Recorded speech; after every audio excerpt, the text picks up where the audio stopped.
Olá! Hoje eu venho com um vídeo do projeto Autores Brasileiros, que é um projeto que já está indo para o seu terceiro vídeo aqui no canal, de um livro que eu simplesmente amei, gostei muito de descobrir esse autor, de descobrir esse livro. Foi meu primeiro contato com esse autor, o autor Alberto Mussa, que é A Hipótese Humana, publicado pela editora Record e que vai ser resenhado hoje aqui no canal.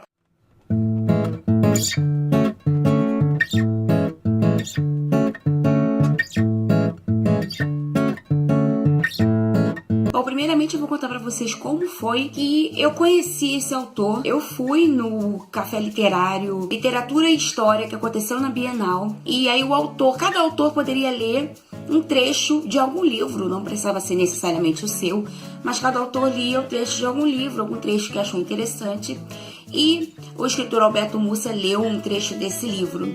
Na hora eu olhei pro meu marido e falei assim: preciso desse livro pra ontem. Esse trecho que ele leu me deixou tão instigada, tão interessada.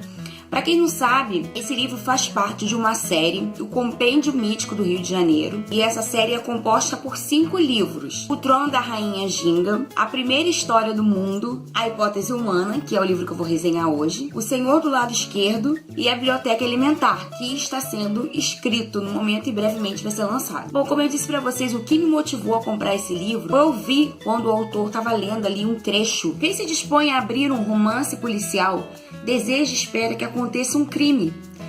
Vou assim diretamente ao ponto. A cena que se dá momentos antes do episódio capital. São 2 personagens que se movem, um homem e uma mulher. Para quem leu meus outros livros ou lembra que a ação se passa no Rio de Janeiro, é fácil deduzir que não serão casados. Ela, além de moça, é linda como são em geral minhas mulheres. O homem, tipo mais vulgar, tem aproximadamente a mesma idade. Disse que não são casados. Deveria ter dito não serem cônjuges, porque a mulher, como se intui, tem um marido. Mas essa circunstância não a impede que comece a se despir. Esse livro é um romance policial histórico baseado em uma lenda da própria família do Alberto Mussa. Sabe aquelas histórias familiares que vão passando de geração em geração e a gente não sabe até que ponto é verdade ou é mentira? Pois então, esse livro ele é baseado nessa história. É claro que o autor ele buscou documentos históricos, ele buscou a cartografia do Rio de Janeiro dessa época, tanto que esse livro ele começa aqui na frente. Ele tem um mapa da região do Catumbi, mais ou menos como era na época, o mapa da chácara do qual ele conta a história, né? O mapa do casarão. Mesmo sendo um romance que tem um pouco de fantasia, tem uma coisa mística aqui, crenças de religiões, o fato em si foi um fato que aconteceu e que era relatado na família do autor. Como eu disse antes, o autor ele é um historiador que estuda a história do Rio de Janeiro através da história dos crimes que aqui aconteciam. Ele até fala aqui no início o seguinte, que pode conhecer uma cidade através da história dos seus crimes. Bom, nessa novela aqui, o foco principal dele não é o crime em si. A intenção dele é utilizar o crime como meio de ir contando a história do Rio de Janeiro do século XIX. Então o narrador aqui, que ele é um narrador onisciente, ele vai contando a história como se ele estivesse conversando com o leitor. E em vários momentos ele fala assim: então veja bem, leitor, você que imagina que isso iria acontecer, pois saiba, é uma conversa que esse narrador tem com o leitor.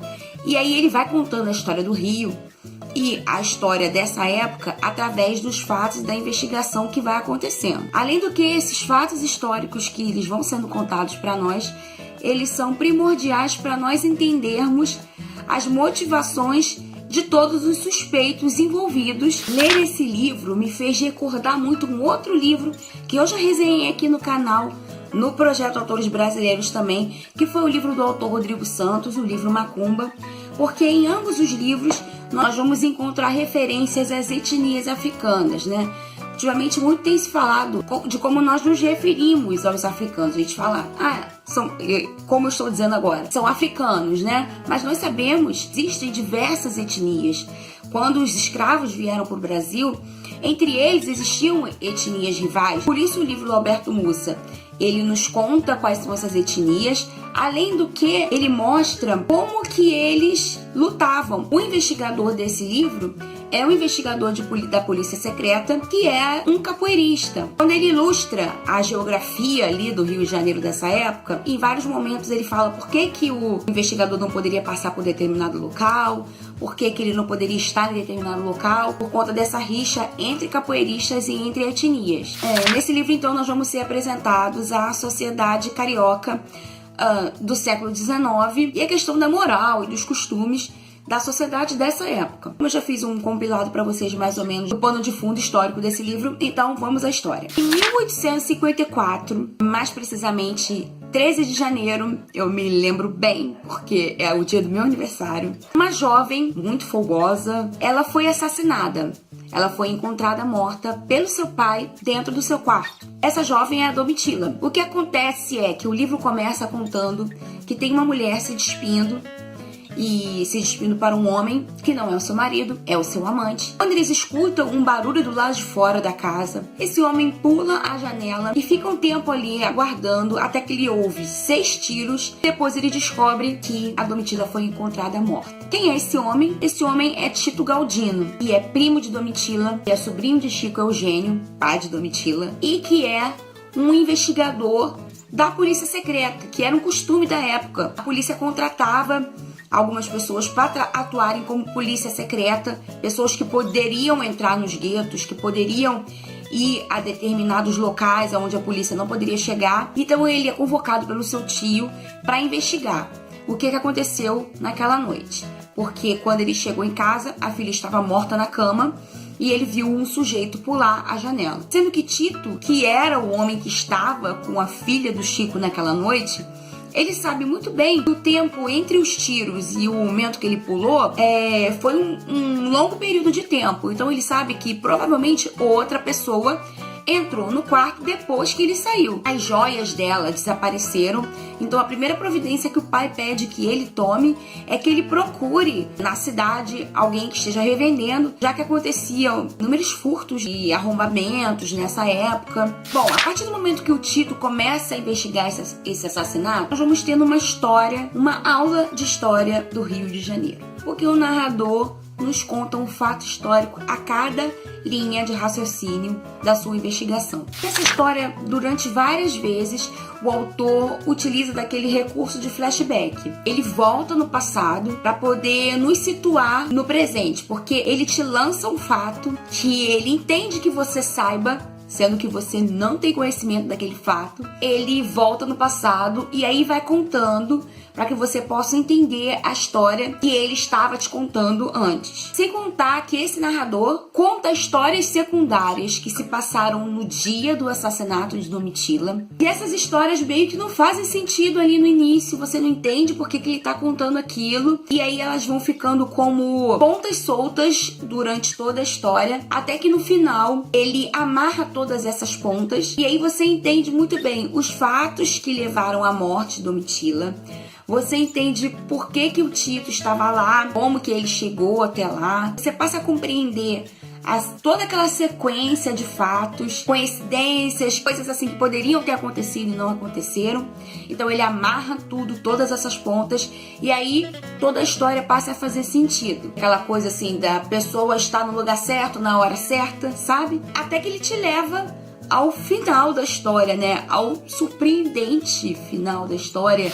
Como o título mesmo diz, a hipótese humana. Durante toda essa novela você vai criando várias hipóteses para a morte da Domitila, e eu criei diversas hipóteses porque você suspeita dos escravos que trabalhavam ali naquela fazenda, era o coronel, você suspeita do marido dela, você suspeita do pai, você suspeita também às vezes do tio, por que não? Porque ele pode muito bem estar enganando o leitor, né? E no meio dessas hipóteses você é surpreendido com um final inesperado. Sinceramente, foi um final muito bom. O livro não é rígido. Conforme a trama vai acontecendo e o romance vai acontecendo e a investigação vai acontecendo, você vai obtendo conhecimento sem nem mesmo sentir que o autor tá te dando todas essas informações. Recomendo demais esse livro Mais um livro incrível lido aqui pro projeto Autores Brasileiros, livro de autor carioca. Mais um mês que eu leio o livro de um autor aqui do Rio de Janeiro. Leiam, ele é um livro curtinho, rapidinho de se ler. Vocês vão ler, se deliciar, porque a escrita do Alberto Musa é maravilhosa. Foi uma descoberta maravilhosa da Bienal e que eu recomendo demais para vocês. Espero que vocês tenham curtido essa resenha. Caso alguém já tenha lido, comenta aqui embaixo se você se interessou. Comenta aqui, diz o que você gostou na resenha. Um grande beijo e até o próximo vídeo.